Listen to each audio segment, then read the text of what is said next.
नमस्कार दर्शकवृन्द, सगरमाथा टेलिभिजनको एसटिभी च्याटमा म यहाँहरूलाई हार्दिक स्वागत गर्दछु। जीवराम भण्डारी आज यहाँहरू सामुन्ने उपस्थित हुनुहुन्छ डाक्टर उमेश भट्टराई। उहाँ नेपाली सेनाका अवकाश प्राप्त जनरल हुनुहुन्छ।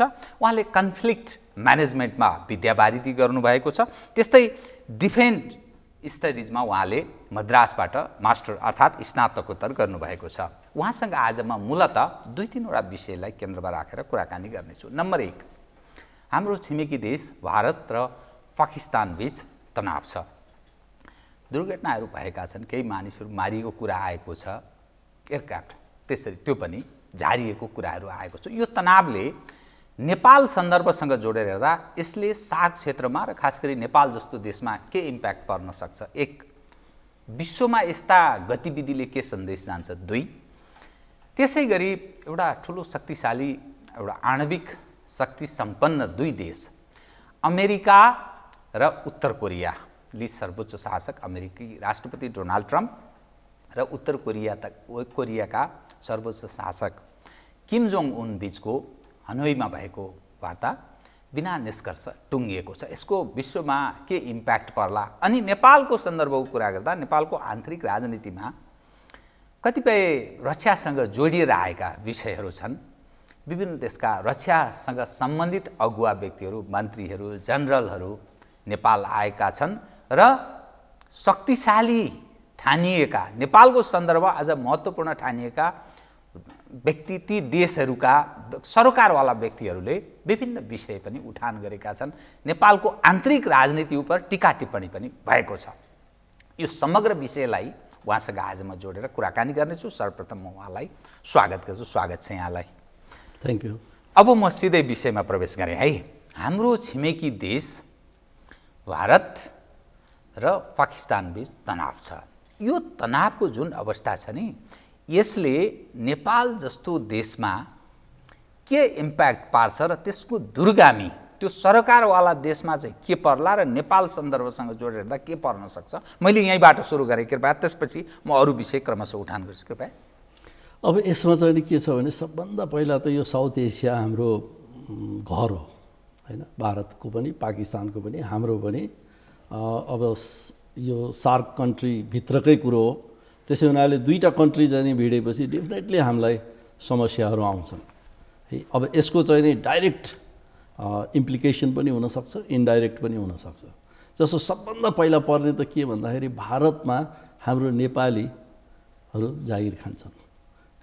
जुन 1947 को ट्राइपोर्टाइट ट्रिटी छ, त्यो अन्तर्गत हामीले चाहिँ नि अब अहिले 40,000 नेपालीहरू भारतीय गोर्खा राइफल्समा काम गर्छन्। उनीहरू फ्रन्ट फोर्सेसहरू हुन् र उनीहरू सबभन्दा अगाडि नै जान्छन्।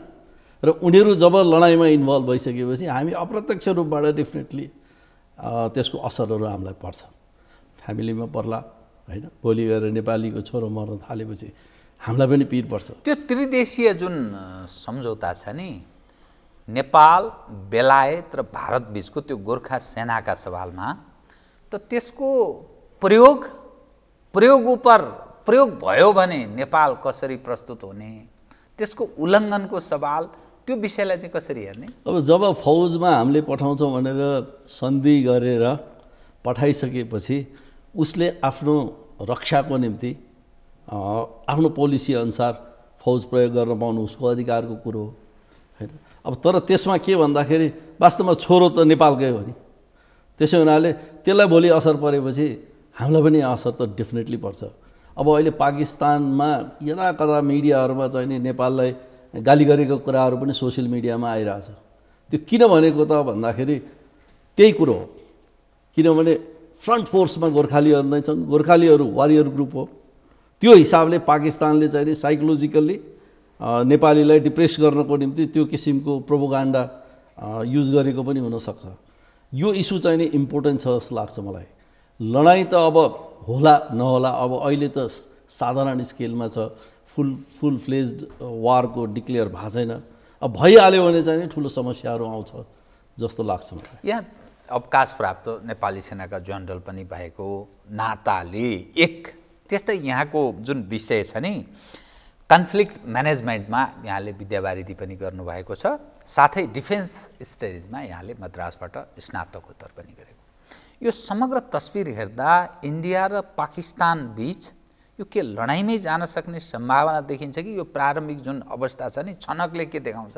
अब यो लडाइँ भन्ने चिज कसैले चाहेर लडिने होइन, हालत त्यस्तो बन्दै जान्छ, सिचुएसन त्यस्तो बन्दै जान्छ र यति त्यसमा इन्भल्भ भइसकेपछि बाहिर निस्कन गाह्रो हुन्छ है। अब अवस्था कसरी डेभलप हुन्छ भन्न सकिँदैन। अब यहाँ कसैको महत्त्वाकांक्षाको कुरो छ है। अब काश्मीर इस्युलाई हेऱ्यो भनेदेखि त्यो 1947 देखिको इस्यु हो हैन। पाकिस्तानीलाई चाहिँ के भने भारतले पनि अकुपाई गरेको छ, पाकिस्तानले पनि अकुपाई गरेको छ, हुँदा हुँदा 1962 पछि चाइनाले पनि गरेको छ अक्साई चीनमा। अब यो त्यो हटबेड बनाएर 47 मा चाहिँ नि बेलायतले छोडिदिएर गएकै हो हैन। जहाँ चाहिँ नि के भने राजा हिन्दू थिए, जनता मुस्लिम थियो, जनता चाहिँ नि पाकिस्तानतिर मिसिन चाहन्थ्यो, नेहरूको कनेक्सन जम्मूसँग थियो, राजासँग थियो, अनि नेहरूको चाहिँ नि महत्त्वाकांक्षा के थियो भने काश्मीरलाई सबै आफूतिर लिएर आउन पायो भने स्ट्रङ हुन्छ र आफ्नो पुरै मातृभूमि चाहिँ नि आफ्नो ठाउँमा आउँछ। समग्र राजा हरि सिंहले त्यो समग्र ओगटेको क्षेत्र कम्प्लिट उनी भारतमा गाभ्न चाहन्थे। अब त्यो 47 मा त्यसलाई चाहिँ नि यतापट्टि लिएर आउने जुन लर्ड माउन्ट बेटनसँगको सम्झौता होइन, यतापट्टि जिन्नाको यतापट्टि नेहरूको यो ट्रायङ्गुलर चाहिँ नि वाद विवादमा त्यो चाहिँ नि बाँडिन पुग्यो होइन। अब बाँडेपछि त्यो अहिलेसम्म पनि त्यो हटबेड छ, त्यहाँ 3टा फुल फ्लेज लडाइँ भइसक्यो। 1947 मै पनि लडाइँ भयो है, जबकि यी दुईटै देश भर्खर बनेका थिए है। त्यसपछि गएर 65 मा लडाइँ भयो, त्यसपछि गएर 71 मा लडाइँ भयो, हुँदा इस्ट पाकिस्तान चाहिँ नि बङ्गलादेश भएर निस्क्यो होइन। अब यी कुराहरूको त त्यो हिस्ट्रीसँग जहिले पनि सम्बन्ध छ र त्यो किसिमले के भने अब पाकिस्तानले टेरोरिस्ट जन्माइदिन्छ, टेरोरिस्ट त्यहाँबाट आउँछन् भन्ने भारतको दाबी छ हैन। अब ती चाहिँ नि त्यो काश्मीरको निम्ति मेबी फ्रिडम फाइटर हुन्, अब भारतको निम्ति ती आतङ्कवादी भए हैन। आतङ्कवादीले अब अस्ति यो फेब्रुअरी कति 14 मा आत्मघाती कार बम चाहिँ नि एक्सप्लोड गर्यो, 40, 42, 45 जना कतै CRPF का जवानहरू मारिए। त्यसपछि फेरि पुलवामामा फेरि अर्को घटना भयो हैन। त्यसबाट इमोसनली प्राइम मिनिस्टर मोदी चाहिँ नि एकदम एक्साइटेड भएर हैन। अब जबकि उहाँको चुनावको मामला पनि छ, महत्त्वाकांक्षा त्यहाँ पनि जोडिया होला हैन। त्यसलाई गरेर चाहिँ नि एकदमै सर्जिकल स्ट्राइकहरू सुरु भयो, जुन यो 2016 मा पनि भएको थियो सेम टाइपको। आफ्टर 2-3 इयर्स भनौँ न फेरि अर्को घटना भयो हैन। अब यसमा चाहिँ नि के भने ग्राउन्ड फोर्सेसबाट भएन कि एयर फोर्सबाट भयो हैन। एयर स्पेस भयो, भित्र डिप भित्र गएर चाहिँ नि अब 300 जना त्यो जैसे मोहम्मद टिमकोलाई चाहिँ नि अट्याक गर्ने भनेर अट्याक गर्यो भन्ने दाबी छ। अब त्यसको प्रुफ चाहिँ नि के भने फुटेजहरू त्यति राम्रोसँग देखाएको छैन, जुन चाहिँ नि जङ्गलमा कतैतिर हानेको भनेर देखाएको छ। त्यो अब त्यसको पुष्टि एकअर्काले यस बेला जे पनि बोल्छन्, तर देखिएको कुरो के छ भने एउटा जहाज त झर्यो भारतको हैन। MiG-21 चाहिँ नि इन्डियन के अरे पाकिस्तानी स्पेसमै झर्यो, त्यसको पाइलटलाई पनि क्याप्चर गरेर देखाएको छ। त्यो पाइलटलाई आज बुझाउनेछ, आज शुक्रबार इमरान खानले हिजो पार्लियामेन्टमै डिक्लेयर गर्यो। भनेपछि त्यहाँ त एक्टिभिटिजहरू त धेरै भइरहेछ नि त। त्यो हिसाबले चाहिँ नि के भन्दाखेरि आरोप प्रत्यारोप पनि भइरहेछ। अब यसले लडाइँमै लान्छ अथवा चाहिँ नि दुईटा मुलुक चाहिँ नि लडाइँमै जान्छन् भन्ने कतिसम्म होला त्यो आफ्नै ठाउँमा छ। तर केही गरी गइहाल्यो भनेदेखि त यसका रिपकर्सनहरू त धेरै हुनसक्छ। त्यो जस्तो यो सन्दर्भ जस्तो नेपालसँगै जोडेर हेर्दा नेपालमा पनि द्वन्द्व भयो। माओवादीले जनयुद्ध भन्ने भाषा प्रयोग गर्थ्यो नि। जनयुद्ध हुँदा नेपालमा अन्मिनको उपस्थिति र त्यसले समग्रमा एउटा अर्को खाले अवस्था सिर्जना गर्यो। बाह्य पक्षहरू विभिन्न तागतहरू नेपालमा प्रिभेल गरे, फलत यहाँको आन्तरिक संस्थापन पक्षलाई विस्थापनै गरेर अर्को पक्ष स्थापित हुने काम भयो। त्यहाँ पनि त्यो 1947 देखि अहिलेसम्म आइपुग्दा जुन काश्मीर भने जुन क्षेत्र छ बडा तनावग्रस्त छ। UN को उपस्थिति छ, मोनिटरिङ त उनीहरू लामो समयदेखि गरिरहेका छन्।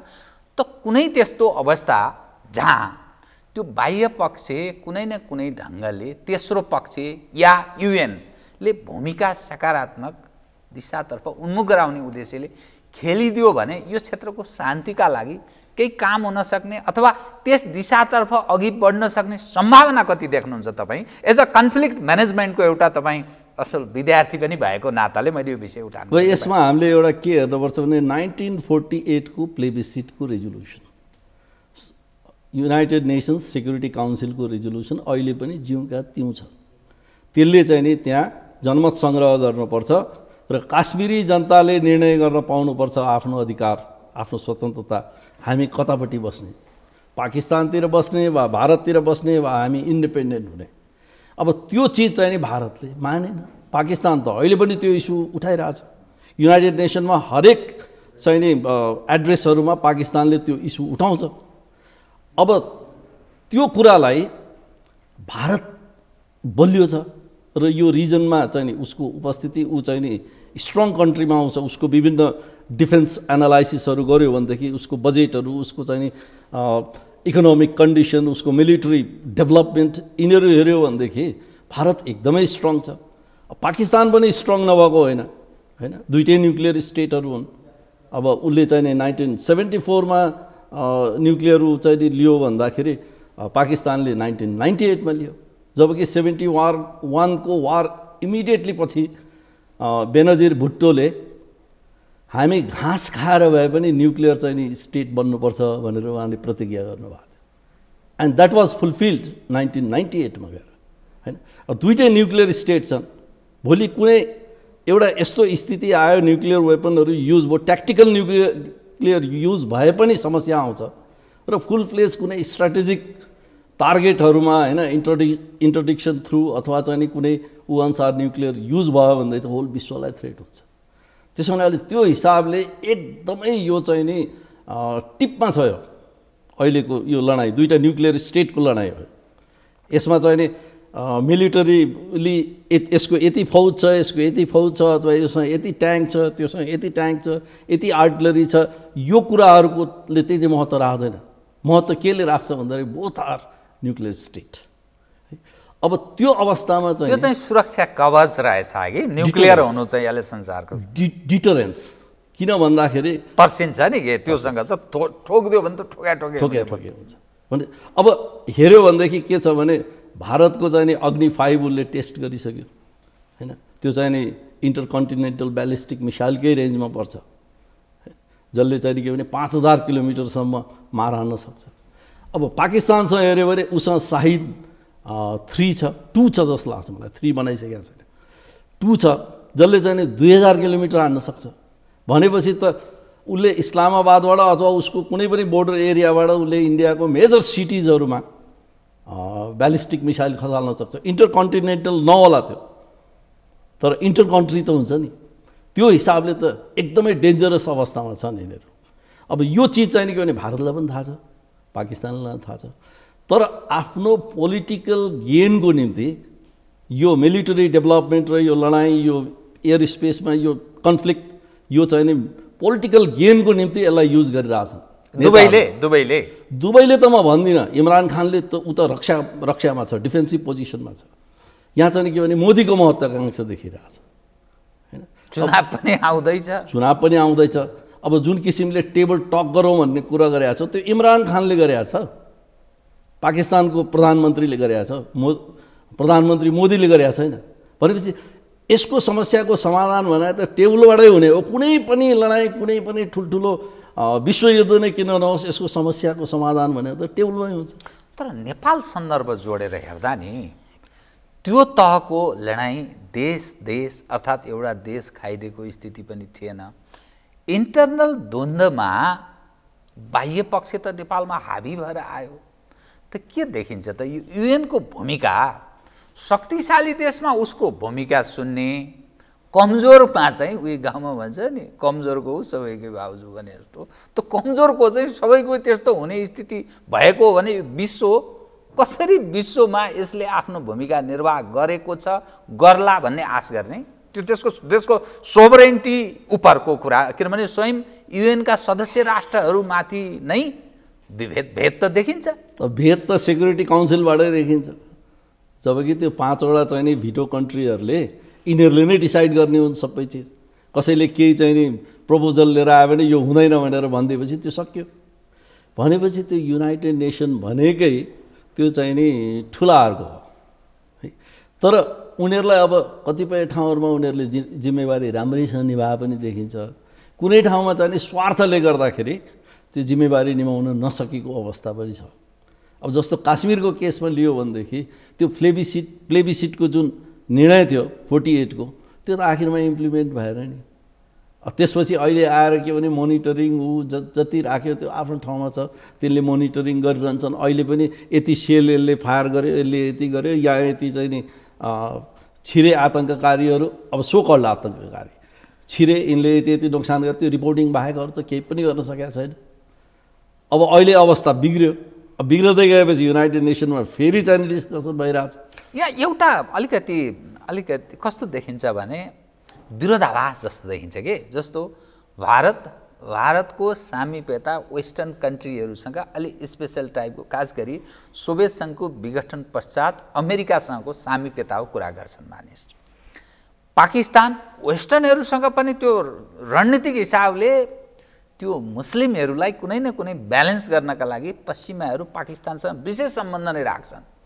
तर चीनसँग पनि उसको स्पेसल प्रकृतिको रिलेसन छ।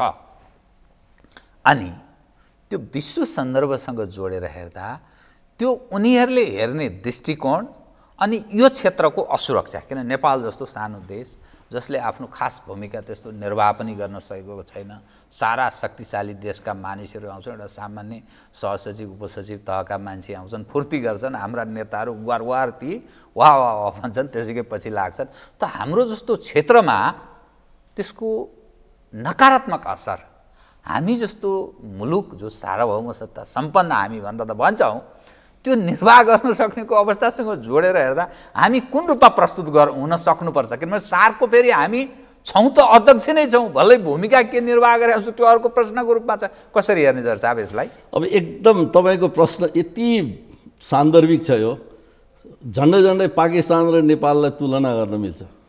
त्यो अहिले कसरी गरौँ भन्दाखेरि सबभन्दा पहिला चाहिँ पाकिस्तानको जति बेला यो 1979 मा सोभियत युनियनले अफगानिस्तान आयो हैन, अफगानिस्तानको पोजिसन र पाकिस्तानको पोजिसनलाई एनालाइज गरेपछि अहिलेको हाम्रो नेपालको पिक्चर पनि क्लियर हुन्छ।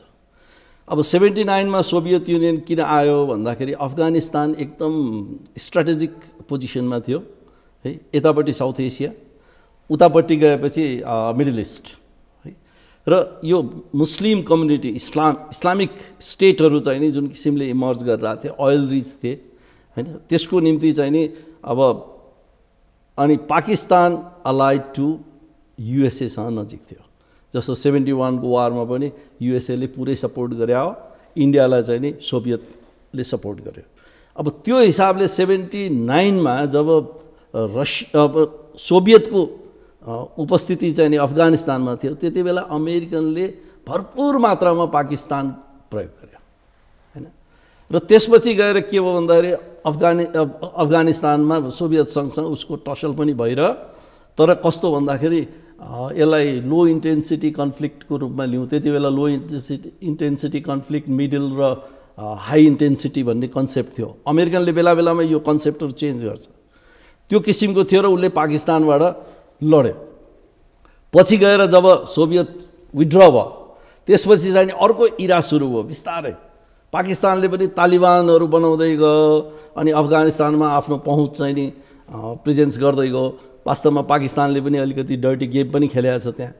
पछि गएर के भयो त भन्दाखेरि जब उसमा ट्विन टावरमा हान्यो 2001-2000 मा, त्यसपछि अल कायदा इमर्ज गर्यो।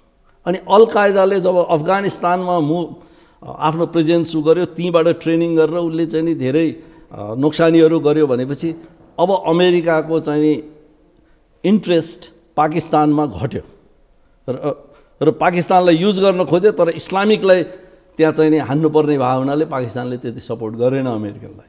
त्यहाँबाट यिनीहरूको रिलेसन बिग्रदै गयो र अफगानिस्तानमा अल कायदासँग अमेरिका चाहिँ नि इन्भल्भ भयो र त्यो इन्भल्भ हुँदै गइसकेपछि अन्तमा गएर कहाँ सक्यो त भन्दाखेरि 2011 गएर पाकिस्तानमै छिरेर अमेरिकन मरिनले बिन लादेनलाई मारे। त्यसपछि त्यो इरा सकिएपछि अनि त्यहाँबाट यस्तोसँग त्यो अफगानिस्तानमा चाहिँ अमेरिका इन्भल्भ हो तालिबानसँग, अहिलेसम्म त्यहाँबाट निस्कन सकेका छैन। अब त्यसले गर्दाखेरि के भने पाकिस्तानसँगको उसको रिलेसन ब्रेक हुँदै गयो, इन्डिया पावरमा इमर्ज हुँदै गयो, उसको चाहिँ इकोनोमिक बुम पनि हुँदै गयो है। अनि चाइना चाहिँ अर्कोपट्टिबाट इमर्जिङ पावरको रूपमा आयो, रसिया डिसइन्टिग्रेट भइसकेको थियो। पछि त्यो अवस्थामा अब अमेरिकनको इन्ट्रेस्ट के त भन्दाखेरि साउथ एसियामा त पाकिस्तानभन्दा बलियो त इन्डिया छ भनेपछि उसले इन्डियापट्टि उसको झुकाव सुरु भयो र पाकिस्तानले चाहिँ नि तिरेको त्यो फाल्कन एफ सिरिजको जहाजको तिरेको पैसा पनि उसले चाहिँ नि अब सपोर्ट नगर्ने भयो र त्यो पैसा पनि फिर्ता दिएन। अहिलेसम्म पाकिस्तानले चाहिँ नि के भने त्यो जहाजको निम्ति कहिले युज भइसकेको जोर्डनसँग माग्छ, जस्तो 62वटा जहाज चाहिँ नि उसले किन्नको निम्ति डिल गरिरहेको थियो। भनेपछि त्यो अवस्थामा अब अमेरिकनको इन्ट्रेस्ट चाहिँ नि साउथ एसियामा चेन्ज भयो। चेन्ज भएपछि अब उसले चाहिँ नि बिस्तारै यो मालाबारको अस्तिको एक्सर्साइजबाट उसले चाहिँ नि एसिया पेसिफिकबाट इन्डो पेसिफिकमा गयो। इन्डो पेसिफिक स्ट्राटेजीको नामले बढी याद बुझे। अब यो कसरी आयो त भन्दाखेरि चाइना इमर्ज हुँदै गएपछि, पावरफुल हुँदै गएपछि उता रसियनले पनि थ्रेट गर्दै रसियन नर्थ कोरियाको इन्टर कन्टिनेन्टल ब्यालिस्टिक मिसाइल चाहिँ नि अमेरिकाको मेजर सिटिजहरूमा पुर्याउन सक्छु भनेर उसले सिरिज अफ टेस्टहरू गर्यो है। उता जापान त्रसित थियो कि त्यसपछि गएर चाहिँ नि साउथ कोरिया त्रसित थियो भनेपछि अब चाइना इमर्ज हुँदै गएपछि साउथ चाइना सी त्यस्तै समस्यामा भयो। साउथ चाइना सीमा उसले चाहिँ नि आर्टिफिसियल आइल्यान्ड नै बनाइदियो, अनेक गरेपछि अमेरिका अझ त्रसित हुँदै गएपछि त्यो अवस्थामा ऊ चाहिँ नि ओबामा जाने, त्यसपछि ट्रम्पको उदय भयो। अब ट्रम्पले आउने बित्तिकै उसले 2-3वटा काम के गर्यो भने पहिलो चाहिँ नि 2015 को इरान न्युक्लियर डिल, जसलाई चाहिँ नि के भने इरान एउटा इमर्ज गरिरहेको थियो न्युक्लियर पावर, त्यसलाई चाहिँ नि पिसफुल न्युक्लियर उसमा मात्रै राख्ने भनेर P5 कन्ट्रिज र +1 भन्छ, त्यो चाहिँ नि जर्मनी, यिनीहरूले मिलेर त्यसलाई जुन मिलाएको थियो त्यसलाई स्क्रैप गर्यो उसले। त्यसपछि गएर उतापट्टि के गर्यो भने ट्रान्स पेसिफिक पार्टनरसिप जुन 12वटा नेसनहरूको थियो त्यसलाई पनि यसमा अमेरिकालाई फाइदा हुँदैन भनेपछि उसले व्यापारिक एङ्गलबाट त्यसलाई पनि स्क्रैप गर्यो। त्यसपछि गएर अनि यो त्यो मालाबारको एक्सर्साइजमा अनि इन्डो पेसिफिक स्ट्राटेजी भनेर सुरु गर्यो। त्यसमा इन्डिया, जापान, अस्ट्रेलिया यिनीहरू चाहिँ नि इमर्ज गर्नुपर्छ भनेर इन्डियाले लिएर आयो। अब इन्डियाले पनि यो पोलिसी बुझाएको छ। त्यसको प्रतिफल के भयो त भन्दाखेरि अस्ति भर्खर चाहिँ नि उसले प्राइम मिनिस्टर मोदीले सिङ्गापुरको भाषणमा के भन्नुभयो त भन्दाखेरि उहाँको त फेरि लुक इस्ट पोलिसी पनि छ। अब त्यो हिसाबले चाहिँ नि हामी के भने चाइनालाई माइनस गरेर हामी एसियामा सस्टेन गर्न सक्दैनौँ, हाम्रो डेभलपमेन्टको निड पुरा हुँदैन। त्यो भन्नुको अर्थ के भन्दाखेरि इन्डो पेसिफिक स्ट्राटेजीमा इन्डिया फुल्ली कन्भिन्स भएको छैन। अब यो भए पनि अमेरिकाको चाहिँ नि पोलिसी के भइरहेछ त भन्दाखेरि जसरी भए पनि साउथ एसियालाई चाइनाबाट पर राख्ने। अब त्यो अन्तर्गत हाम्रो चाहिँ नि विदेश मन्त्रीलाई अमेरिकामा भ्रमण पनि गराइयो अनि त्यहाँ चाहिँ नि यो विषयमा इन्डो पेसिफिक स्ट्राटेजीको विषयमा कुरै निस्केन भनेर उहाँले स्टेटमेन्ट दिनुभयो। तर पछि गएर अमेरिकाको वक्तव्य नै आयो र त्यसपछिको डेभलपमेन्ट त हामीलाई क्लियरली छ हैन। अब अहिले पछिल्लो समयमा चाहिँ नि एसिस्टेन्ट सेक्रेटरी को भिजिटमा चाइनाको चाहिँ नि डेप ट्र्यापको उसको कुरा निकाल्दाखेरि अहिले चाइनिज एम्बेसेडरले नै यहाँ स्टेटमेन्ट निकाल्नुभयो है। अब हामी चाहिँ नि के भन्दाखेरि झन्डै चेपुवामा परेका छौँ। हाम्रो निम्ति के भने अमेरिका भन्दा साँच्चै भन्ने हो भने हाम्रो निम्ति त चीन र भारत नै हो। यससँग म जज साहबसँग यो विषय म उठान गर्छु कि अब जुन ढङ्गले पाकिस्तान र भारत बिचको जुन तनाव छ त के यसमा विश्व दुई ध्रुवीय भएर जान सक्ने स्थिति रहन्छ कि कथम लडाइँमै गयो भने होइन यो कन्फ्युजनमै केही समय चल्न सक्छ, विश्व अलि बुझि नसक्नुको छ भन्ने कसरी बुझ्नुपर्छ? अब यसमा कस्तो छ भने विश्व बहुतै बाठो छ। अब भनौँ न वेस्ट धेरै बाठो छ है, र अमेरिकाले पनि के भन्दाखेरि यस्ता लडाइँहरू भयो भने उसका हतियारहरू बिक्री हुन्छन्, उसको चाहिँ नि त्यो उसमा इन्फ्लुएन्स बढ्न सक्छ, उसले गेम खेल्न सक्छ भन्ने उसको पनि धारणा छ हैन। अब त्यसै गरेर अब चीनको पनि डेफिनेटली उसको पनि इन्ट्रेस्ट केही त छ, तर चीनको जुन स्टेटमेन्ट आछ त्यो स्टेटमेन्टमा चाहिँ नि के छ त भन्दाखेरि आतङ्ककारी घटनाहरू हुनुहुन्न र यसको चाहिँ नि सोलुसन पिसफुल हुनुपर्छ, टेबलबाटै हुनुपर्छ भनेर चाइनाको धारणा छ। हुन त अमेरिकनले पनि भन्ने त त्यही नै हो हैन, तर भित्रभित्रबाट त्यो कुरो हुँदैन, दोहोरो भूमिका निर्वाह हुन्छ, डबल स्ट्यान्डर्ड खेलिन्छ नै। किन भन्दाखेरि त्यो उनीहरूको फाइदामा हुन्छ भने किन नखेल्ने, उनीहरू खेल्छन्। उनीहरू यहाँ को मान्छे मर्छ कसको हुन्छ त्यसको मतलब छैन, जे जस्तो होस् आफ्नो दुनो चाहिँ नि सोचिनु पर्यो। संसारमा आफ्नो एकदम गौरवपूर्ण उपस्थिति पनि दर्शाउने र बिजनेस मोटिभेटेड बिजनेस हिसाबले पनि सोचिहाल्छ। नेपाल एउटा सार्क अध्यक्ष भएको नाताले हुन त परराष्ट्र मन्त्रालयको एउटा प्रेस स्टेटमेन्ट पनि सार्वजनिक भएको छ यस सवालमा, भारत र पाकिस्तानको यो तनावको सवालमा नेपालले केही भूमिका खेल्न सक्ने सम्भावना तपाईँ देख्नुहुन्छ या यसो गर्दा ठिक हुन्छ भन्ने केही लाग्छ तपाईँ? होइन, हामीले कुरासम्म राख्ने हो हैन। अब पाकिस्तानले त सुरुमै हाम्रो प्रधानमन्त्री मोदी ओली प्रधानमन्त्री हुने बित्तिकै प्रधानमन्त्री स्तरमै भिजिट पनि भएको र सार्कको चाहिँ नि लाई अलिकति रिभाइभ गर्नु पर्यो, यसलाई फोकस गर्नु पर्यो भन्ने लाइनमा प्रपोजल पनि भयो।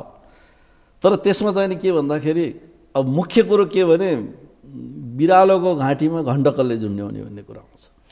तर एक सन्दर्भ जोडेर हेर्दा पाकिस्तान टेरिटोरीभित्र क्रिमिनलहरू त प्रशस्त छन्, त्यो त ओसामा बिन लादेनको उपस्थिति देखियो। अहिले पनि जुन ढङ्गले पाकिस्तान क्षेत्रबाट आक्रमण हुन्छ त्यो त टेरोरिस्टहरूलाई, आपराधिक कार्यमा संलग्न मानिसहरू र आतङ्ककारीहरूलाई कुनै न कुनै ढङ्गले त्यहाँ राखिएको छ र त्यो सायद सरकारको पनि कुनै न कुनै रूपको संलग्नता हुन सक्छ है भन्ने एउटा दृष्टिकोण त बनाउन इन्डियनहरूलाई सजिलो छ, विश्वलाई नै सजिलो छ। यसलाई चाहिँ कसरी हेर्ने? होइन, त्यो त देखिया छ, किनभने पाकिस्तान फ्रजाइल छ है, फ्रजाइल छ र उसको चाहिँ नि अब भूमि पनि त्यस्तै छ। एकापट्टि साउथ एसिया हिन्दू, उतापट्टि गएर इस्लाम हैन। अब ऊ आफै इस्लाम कन्ट्री हो। अफगानिस्तान वारियर उसमा एकदमै स्ट्राटेजिक पोजिसनमा छ। त्यसको निम्ति तालिबानहरूले खेलिरहेकै छन्। तालिबानलाई खेलाउनेमा माथि चाइनाले पनि खेलाइरहेछ। उतापट्टि यो काजाकिस्तान कुन कुन सेन्ट्रल एसियाका कन्ट्रीहरू पर्छन् तिनीहरूले पनि खेलाइरहेछन्, सोभियतले पनि खेलाइरहेछ। प्लस अनि पाकिस्तानलाई ठुलो सपोर्ट गर्ने नेसन चाहिँ नि साउदी अरेबिया पनि हो। साउदी अरेबिया यो सुन्नी कनेक्सन छ, जस्तो इरानसँग उसको बोर्डर जोडिया छ। इरान सिया कनेक्सन छ। साउदी र सियाको मिडल इस्टमा ठुलो कन्फ्रन्टेसन छ। जस्तो सिरियालाई हामीले हेऱ्यो भने स्पष्ट देखिन्छ, किनभने सिरियामा लडाइँ लड्ने को त भन्दाखेरि एकापट्टि इरान अर्कोपट्टि साउदी अरेबिया है। अब तिनीहरूलाई सपोर्ट गर्ने इरानपट्टिको लबीमा चाइना होला, रसिया होला, उनीहरूको ओइलको इन्ट्रेस्ट पनि छ। अनि यतापट्टि साउदी अरेबिया सपोर्टेड बाई, अहिले अलिकति रिलेसन बिग्रिया छ, नत्र अमेरिका नै हो। भनेपछि त्यो हिसाबले साउदी अरेबियाले फेरि सुन्नी कनेक्सनमा हुनाले पाकिस्तानलाई पनि उसले सपोर्ट गर्छ। अस्ति मात्रै पनि 20 खरब डलरको चाहिँ नि सपोर्ट दिइरहेछ। भनेपछि त्यो हिसाबले के भन्दाखेरि पाकिस्तान चाहिँ नि सुरुदेखि नै अब फेरि त्यहाँ चाहिँ के भने मिलिटरी हावी छ, त्यहाँको पोलिटिक्समा स्ट्राटेजिकल्ली नै त्यही भइरहेछ त्यहाँ। अब त्यो हिसाबले के भन्दाखेरि यतापट्टि काश्मीरको पृथकतावादीहरू पनि त्यहीँ जम्मा हुन्छन्, यतापट्टि अफगानिस्तानपट्टि लड्ने पनि त्यहीँ हुन्छन् र त्यसमाथि पनि फेरि अहिले भारतले पनि खेल्न थालेको छ। बलुचिस्तानमा भारतको चाहिँ नि इन्ट्रेस्ट छ। बलुचिस्तान फेरि कस्तो छ त भन्दाखेरि यो सिपेकको जुन छ नि त्यो सिपेकको उसमा चाहिँ नि बलुचिस्तान भएर जाओस् भन्ने चाहिँ नि त्यहाँ धारणा छ गदर पोर्टमा पुग्नलाई। त्यसमा के भने 4वटा चाहिँ नि सब रुट्सहरू बनाइदिएको छ र तिनीहरूमा राजनीति भयङ्कर अहिले चलिरहेछ। अब त्यो सिपेक नै कताबाट जाने कसरी जाने भनेर अनि त्यसमा बलुचिस्तानमा फेरि इन्डियन प्रेजेन्स पनि, इन्डियनले पनि कोभर्ट अपरेसनहरू गरेको छ भन्ने देखिन आछ जुन चाहिँ नि प्रत्यक्ष 2 वर्ष अगाडि एकजना लेफ्टेनेन्ट कर्नेल नै त्यहाँ चाहिँ नि इन्टेलिजेन्सको प्लान्ट गरेको भनेर पत्ता पनि लगायो। पछि यो हिसाबले के भने पाकिस्तान फ्रजाइल छ, उसको राजनीति पनि फ्रजाइल छ र त्यो हिसाबले चाहिँ नि पृथकतावादीहरू ट्रेनिङ गराउने गर्ने त्यो पनि भइरहेछ। त्यो डेफिनेटली देखिएको छ। त्यही भएर नै पाकिस्तान अहिले कमजोर अवस्थामा पुगेको अवस्था हो। अनि जस्तो हाम्रा गोर्खालीहरू भारतीय फौजमा झन्डै 40,000 को आँकडा यहाँले बताउनुभयो, त्यो प्रयोग भयो भने हामीले केही गर्न सक्ने अथवा भारतलाई यसो चाहिँ नगर है भनेर भन्न सक्ने अवस्था छ कि हामी केही गर्न सक्ने अवस्थामा छैनौँ? कुन अवस्थामा हामी सन्धिले बाध्य छौँ हैन? अब पहिलाको 62 को लडाइँमा पनि गोर्खाली युज भएकै हो। त्यसपछि गएर 71 को लडाइँमा पाकिस्तानसँगको लडाइँमा पनि युज भएकै हो। 65 मा पनि युज भयो। 80 डोकलाममा पनि फर्स्ट फोर्सको रूपमा चाहिँ नि फ्रन्टियर फोर्सको रूपमा चाहिँ नि नेपालीलाई नै लग्या हो। भारतले त्यत्रो उ गरेर राखेको फौजलाई उसले चाहिँ नि युज गर्दैन। त्यो अब मित्र राष्ट्र त हो फेरि पाकिस्तान नेपालको, त्यसमा अनि त्यो सम्बन्धमा समस्या आउँदैन? हैन, सम्बन्धमा डेफिनेटली समस्या आउँछ, कम्प्लेनहरू गर्ने हुन्छ। तर पाकिस्तानले पनि बुझ्छन् नि यिनीहरू चाहिँ नि बाध्य छन् भनेर। तर डेफिनेटली अहिलेको अवस्थामा अहिलेको परिस्थितिमा मर्सिनरी फौज कहीँ पठाउनु चाहिँ नि त्यो गलत हो। अब त्यो सन्धि चाहिँ नि हामीले सच्याउनु पर्ने हो। जसरी हामी 1950 को सन्धिको बारेमा एकदम कुरा उठाउँछौँ, तर 1947 को ट्राइपर्टाइट त्यो गोर्खा रिक्रुटमेन्टको बारेमा हामी कुरै उठाउँदैनौँ। किन भन्दाखेरि त्यसमा हाम्रो इन्ट्रेस्ट छ, पब्लिक पिपुलको पनि इन्ट्रेस्ट छ, किनभने त्यो जाहिर खाछन् कसैले, आयसँग जोडिएको विषय, आयसँग जोडिया छ। अब यो हिसाबले चाहिँ नि के भन्दाखेरि अहिलेको विश्वमा हामीलाई धेरै कन्ट्रीहरूले के भन्छ मर्सिनरिज पठाउने, अरू कन्ट्रीमा लड्नको निम्ति पठाउने यो परिपाटी ठिक होइन भनेर हामीलाई भन्ने, हामीलाई कम्प्लेन गर्ने। इभन पाकिस्तानले पनि गरिरहेछ र बेला मौकामा चाइनाले पनि गर्थ्यो हैन। यो एकदमै सेन्सिटिभ कुरो हो। आर्थिक कारण हामी समस्याग्रस्त छौँ र हाम्रो आफ्नै उपस्थिति कुन रूपको छ त्यो धेरैले बुझ्ने विषय भइहाल्यो। अब म तपाईँको ध्यान नि BRI को कुरा आयो, अमेरिकनहरूको आफ्नो इन्ट्रेस्टको कुरा आयो, भारतको आफ्नो इन्ट्रेस्टको कुरा छ। पश्चिमा देशका रक्षासँग सम्बन्धित व्यक्तिहरू, राजनीतिक व्यक्ति, डिफेन्ससँग कार्यरत व्यक्तिहरू, जर्नलहरू अनि कतिपय व्यक्तिहरू नेपाल आउने र कतिपय विषयमा छलफल भएको कुरा आयो। अमेरिकनहरूको एक खाले वक्तव्य आयो, त्यसको जवाफ उत्तरतर्फको छिमेकीको नेपालमा कार्यरत राजदूतले दिएको कुरा पनि आम सञ्चार माध्यममा आयो। त यो जुन काम भइरहेको छ नि, जुन खेलखालको काम भइरहेको छ, यसले हाम्रो जस्तो देश सार्वभौम सत्ता सम्पन्न हामी भन्छौँ होइन अखण्ड नेपाल, यो कुन अवस्था कता जाँदैछ? हामी कसरी, तपाईँले जुन विषयमा विद्याबारी तपाईँको कन्फ्लिक्ट म्यानेजमेन्ट र संसारको सन्दर्भसँग जोडेर हेर्दा नेपालले आफ्नोपन कसरी बचाउने होला भने सधैँ चिन्ता जाहेर गर्छन् नेपालीहरू। यो स्थितिलाई कसरी हेर्ने? होइन, हामी यस्तो जियो पोलिटिक्समा बसेका छौँ, त्यो आगोको भुमरीमा बसेका जस्तो छौँ हामी है। हामीले राम्ररी बुझेर आफ्नो नीतिहरू बनाउन सकेनौँ भने हामी आफै चाहिँ नि ट्र्यापमा पर्छौँ र हामी विगतमा पनि ट्र्यापमा परेको कारण पनि त्यही नै हो। अब यसमा चाहिँ नि के भन्दाखेरि हामीले एउटा बुझ्नुपर्ने कुरो के छ त भन्दाखेरि हाम्रो भू राजनीतिले दुईटा मुलुकलाई हामीले डेफिनेटली फेथमा राख्नुपर्छ, त्यो दक्षिण अर्को उत्तर। हाम्रो डेभलपमेन्टको पार्टनरहरू पनि तिनै हुन्। अरूले डेभलपमेन्टमा हामीलाई सपोर्ट गर्ने भनेको यो दुईटालाई इन्फ्लुएन्समा राख्नको निम्ति के गर्न सकिन्छ भनेर आउने मात्रै हो। जस्तो अमेरिकनले कुनै बेलामा 60s को सिरिजमा ऊ चाहिँ नि हुन त 47 मा अमेरिकासँगको हाम्रो रिलेसन हो, बायल्याटरल रिलेसन। तर 60s को सिरिजमा उसले चाहिँ नि के भने खम्पामा लगानी गर्यो, जो चाहिँ नि के भने तिब्बतको एगेन्स्टमा, मतलब तिब्बतमा जुन चाइनाको प्रेजेन्स छ त्यसको एगेन्स्टमा हैन, तिब्बतियनहरू चाहिँ नि लाई प्रयोग गर्यो, जुन मुस्ताङमा पछि गएर नेपाली सेनाले त्यसलाई दबाउनु पर्यो, त्यो पनि प्रेसरमा, चाइनाको प्रेसरमा। अब त्यो चिज के भन्दाखेरि भारतसँगको त हाम्रो धेरै छ कुराहरू जुन अहिले हामी यहाँ कुरा गरेर पनि भ्याउँदैनौँ। धेरै कुराहरू छ भारतसँगको रिलेसनमा। अब यो अवस्थामा चाहिँ नि के भन्दाखेरि अमेरिकाले हामीलाई जे जति सपोर्ट गर्ने हो त्यो चाहिँ नि के भन्दाखेरि हामी भूराजनैतिक रूपबाट एकदमै सेन्सिटिभ ठाउँमा बसेको र चाइना अहिले चाहिँ नि इमर्जिङ पावर भइरहेको अवस्थामा उसले चाहिँ नि नेपालमा एउटा खेल्न खोजेको इन्डो पेसिफिक स्ट्राटेजीको थ्रु जे थ्रु भनौँ उसको पोलिसी चाहिँ नि त्यही नै हो है। अब अहिले भारतसँगको उसको रिलेसन फरक भयो। पहिला चाहिँ नि भारत पनि अलिकति नेगेटिभ नै थियो। अहिले पनि भारतले हेर्दाखेरि अमेरिकालाई एकदमै विश्वास चाहिँ नि गर्दैन मलाई जहाँसम्म लाग्छ, किनभने उसले भारत अमेरिका चाहिँ नि सुप्रिम पावर हो भन्ने हिसाबले सम्बन्ध बढाउनु त्यो आफ्नो ठाउँमा छ र उसको इन्ट्रेस्ट चाहिँ नि मलाई जहाँसम्म लाग्छ न्युक्लियर पावर जस्तो एनएसजी है न्युक्लियर सप्लायर्स ग्रुपमा सदस्यता त्यो पाउनमा एकदमै उसको चाहिँ नि जोड थियो कि र त्यो हुन सकेन किनभने चाइना अब टर्की अब इभन पाकिस्तान यिनीहरूले विरोध गरे। त्यो विरोधको कारणले ऊ एनएसजीमा जान सकेन।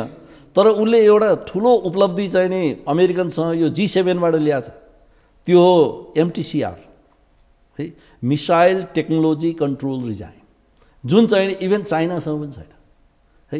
त्यो चिजबाट उसले के भन्दाखेरि यो इन्टरकन्टिनेन्टल ब्यालिस्टिक मिसाइललाई प्रयोग गर्नको निम्ति यो G7 कन्ट्रिजहरू जुन चाहिँ नि American lobby UK Canada Japan Australia यिनीहरू जुन छन् यिनीहरूबाट उसले त्यो फेसिलिटी ल्याएको छ। अब उसको इन्ट्रेस्ट डेभलपमेन्ट र वर्ल्ड पावरमा आउने चाहिँ नि डेफिनेटली छ र फोरकास्ट पनि त्यही गरिरहेछन्। उसको इकोनोमिक डेभलपमेन्ट जुन किसिमले भइरहेछ त्यो अनुसारले चाहिँ नि इन्डिया अब इमर्जिङ 6th इकोनोमीमा आउँछ भनेर भनिरहेछ होइन। अब कतिपय युरोपियन कन्ट्रीहरूलाई पनि उसले चाहिँ नि पछाडि पार्ने अवस्था आइरहेछ। अब त्यो हिसाबले अमेरिकनसँगको उसको रिलेसन डेभलप गर्ने आफ्नो ठाउँमा छ। तर साउथ एसियाको पोलिटिक्समा अमेरिकन पर बस्नुपर्छ भन्ने पोलिसी पनि उसले राख्छ, ओ लिड गर्न खोजिरहेछ साउथ एसियाको चाहिँ साउथ एसियाको केसमा। त्यो हिसाबले हामीले के बुझ्नुपर्छ भने अमेरिकनको र वेस्टर्नरको यहाँ धेरै प्रेजेन्स र उनीहरूको इन्फ्लुएन्स चाइना र इन्डियालाई मान्य हुँदैन। जस्तो युरोपियन कन्ट्रीहरूको चाहिँ नि यहाँ धर्मको रूपमा जुन क्रिस्चियनिटीको रूपमा चाहिँ स्प्रेड गरिरहेछ नेपाल थ्रु, जस्तो युनिभर्सल पिस फेडरेसनकै पनि भयो होइन। अब त्यहाँ गएर होली वाइन खाने पनि कुराहरू भयो। यी कुराहरूमा डेफिनेटली इन्डिया चाहिँ नि साइलेन्ट बसिया छ भनेर मान्न मिल्दैन। र उसलाई पनि यो नर्थ इन्डियामा जति हिन्दूहरू छन्, अब प्राइम मिनिस्टर मोदीलाई हिन्दूहरूकै गडफादर मानिन्छ भनेपछि त्यो हिसाबले के भन्दाखेरि नेपालमा क्रिस्चियनिटी स्प्रेड भएको भारतले पनि चाहँदैन र इभन चाइनाले पनि चाहँदैन। यसको केही इम्प्याक्ट पर्न सक्छ तपाईँले जुन मोदीजीलाई जुन रूपमा प्रस्तुत गर्नुभयो, किनभने चुनाव हुँदैछ केही महिनापछि, त्यसपछि नेपालको इन्टरनल पोलिटिक्समा नि केही इम्प्याक्ट पर्न सक्छ कि क्या हो भन्ने एङ्गलबाट पनि हेर्छन्। किनभने नेपालको राजनीति त त्यस्तै छ नि, परिवर्तनमा हरेक पटक बाह्य पक्षहरू कुनै न कुनै महत्त्वपूर्ण निर्णायक भूमिका खेलिरहेको र यो सन्दर्भसँग जोडिएर हेर्दा पनि हाम्रो जुन अवस्था छ नेतृत्वको लोयल्टीमाथि पनि प्रश्न छ, हाम्रो राजनीतिक नेतृत्वको लोयल्टीमाथि पनि प्रश्न छ। ठाडै औँल्याउँछन् नि योसँग नजिक भन्ने दृष्टिकोण नेता पनि त्यस्तै।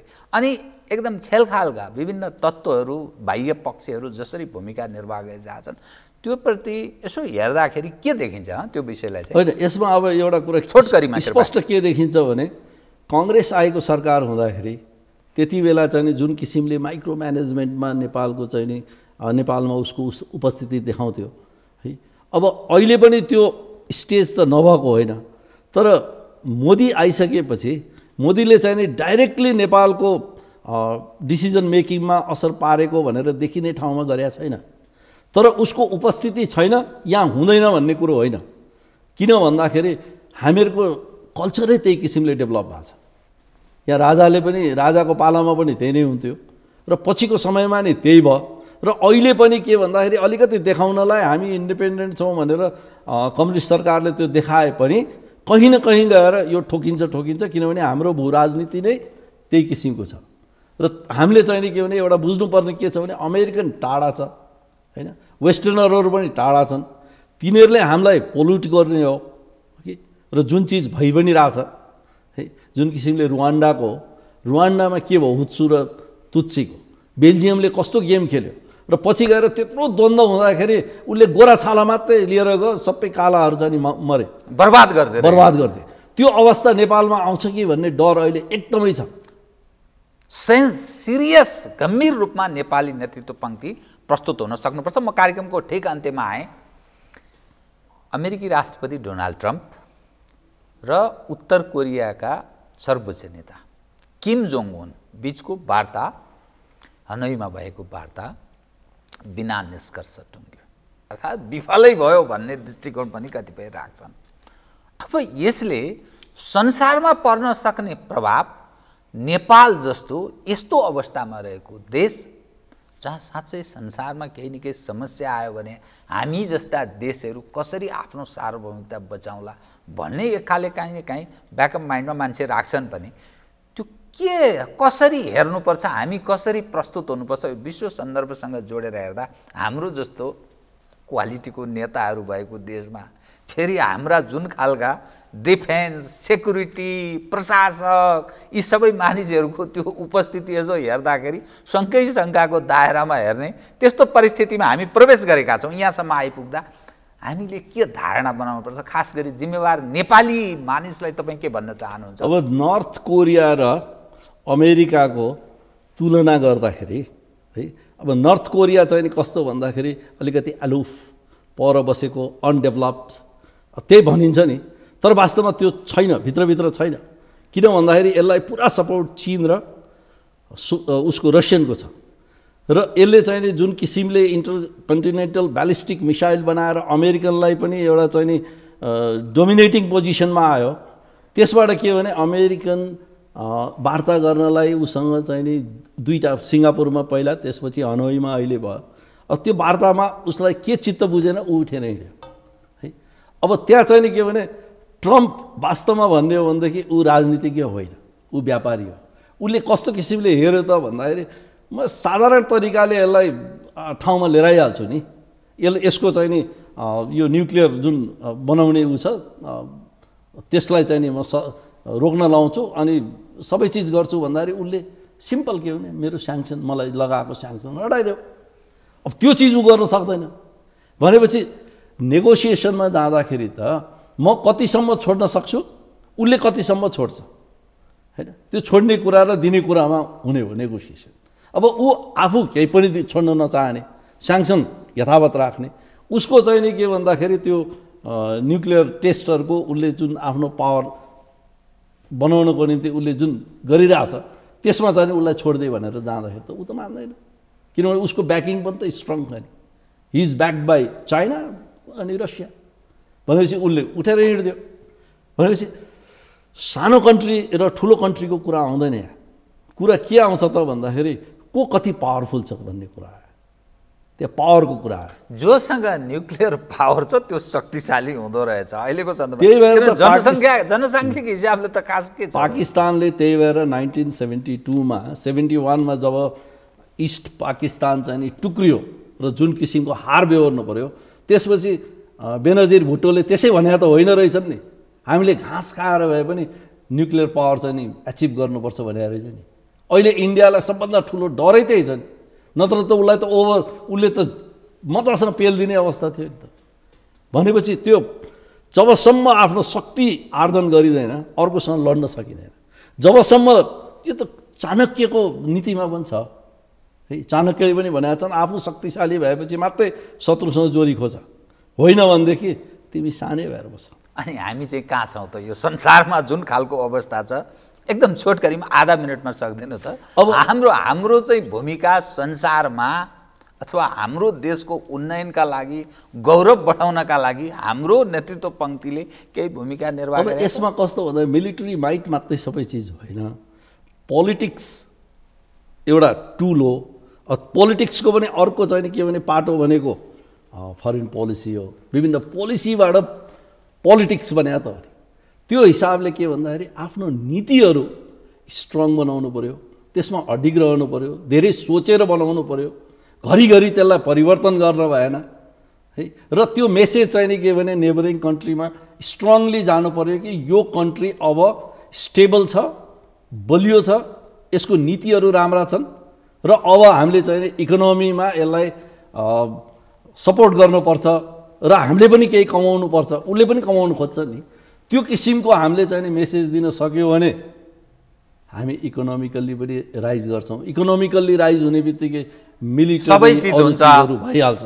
अन्यथा बडा अप्ठ्यारो। त्यो आश गरौँ। त्यो हिसाबले हाम्रो पोलिसी कन्सिस्टेन्ट हुनु पर्यो र पोलिसी चाहिँ नि के भने सोचेर बनाउनु पर्यो, लङ टर्म त्यसको इम्प्लिकेसनहरूलाई असर गर्नु पर्यो र आफूले जथाभावी बोल्न भएन।